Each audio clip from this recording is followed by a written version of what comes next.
In this guide, I'm going to show you how to find the item shop in Violence District Roblox. This is Aiden from JustBoz, and before we get into this guide, make sure to like the video and subscribe to the channel with all notifications on. It really does help with the channel, and it lets us know that you want more content like this, so we greatly appreciate it. If at any point throughout this guide you did have any questions, just ask them down in the comment section below, and we can help you out further. I'm going to be doing my best to reply to every single comment down there.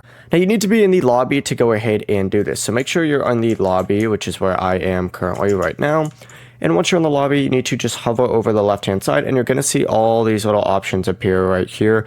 Go ahead and select the second option, and this is the shop menu. And up at the top of the shop, you could switch to whatever tab it is that you want. For example, like survivors is right here, and you're going to have like items, perks, and emotes. And there's a bunch of other stuff that you can go through and customize. But essentially, just go through, customize this however you want, find whatever item it is that you want, and then you could go ahead and purchase it. For example, I already own this one right here. Before you do leave, make sure to like the video and subscribe to the channel with all notifications on. It really does help with the channel, and it lets us know that you want more content like this. We'd greatly appreciate it. And if at any point throughout this guide you did have any questions, just ask them down in the comment section below, and we can help you out further. I'm going to be doing my best to reply to every single comment down there. Peace.